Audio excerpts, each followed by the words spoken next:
When I got out of the military 30 years ago, a lot of these services weren't available. Nobody really knew what PTSD was, or traumatic brain injury. I started Project New Hope in January of 2011 because I wanted to give back.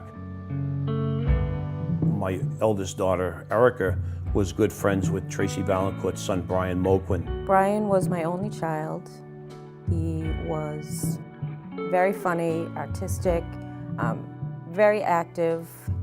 When he joined, he told me that the job that he chose was Cavalry Scout, and I remember pleading with him, why do you need to pick such a dangerous job like that? And he said, Mom, can you really see me sitting behind a desk, slinging paperwork? That's not me, you know me. I need to be where the action is.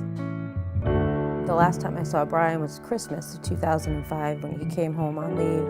And then he went back. And I was on a business trip in Chicago when I called home just to say hello. And I found out over the phone that my son was gone. All they could tell me was his helicopter had crashed and he had died. But they couldn't tell me anything else because they didn't have any other answers for me at that time. After my son's death, I wasn't sure what I was going to do or where I was going to go from there.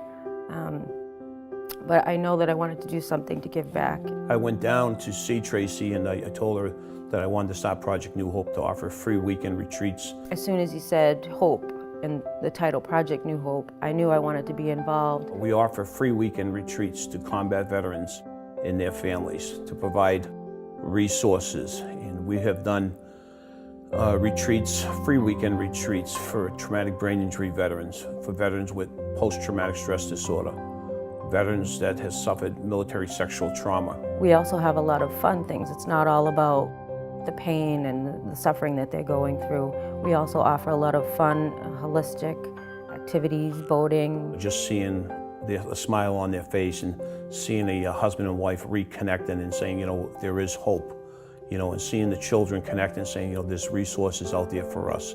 It's, you can't ask for anything better than that. I mean, that's what makes us go on each and every day, and we want to do more and more.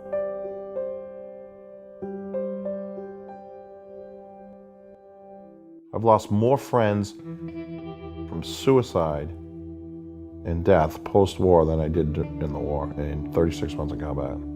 Every 26 minutes, a veteran commits suicide. When you have people that you generally care about and people that you trust with your life and your well-being and are willing to sacrifice their life for yours, and they're hurt, maimed, or killed, it's devastating. What we find important to us is different and has changed because of what we've seen and just what we've been exposed to.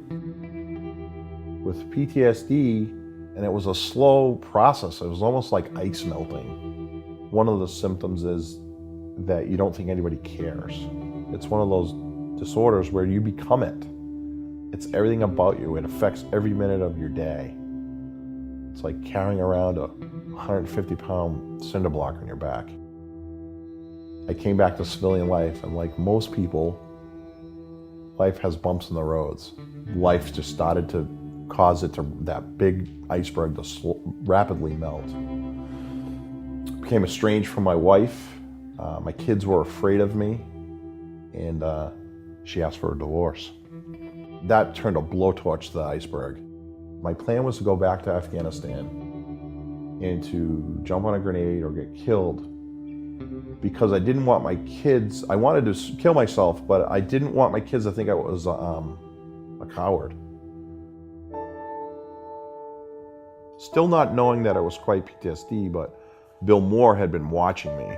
Over the course of me trying to connect with him to get him into services, we bonded and was able to get him to come to a retreat. At Project New Hope retreats, each one is tailored specifically to the needs of the veteran or their family. Because we can't just treat the veteran, we have to treat the spouse, and we have to treat the children. The great thing about Project New Hope and how it benefited me was that it gave me a recipe. It takes time, but you got to be actively engaged. And you have to develop your own recipe that's going to work for you. You're now going to meet other people who are going through the same struggles, the same challenges in their life, and people in the background that can offer you a solution and help you solve the problem. I think that's it. That's the key. You know, rebuilding a community. If it wasn't for Project New Hope and Bill Moore, I wouldn't be here. And because people are generous, especially Tracy and all the supporters of there, I wouldn't be here. Whatever the voices are in your head, the self-talk, that's bad, it's a lie. It's not true. I still fight with it every day, but I've learned that it's not true and there's people that care. And if you're gone, I will miss you.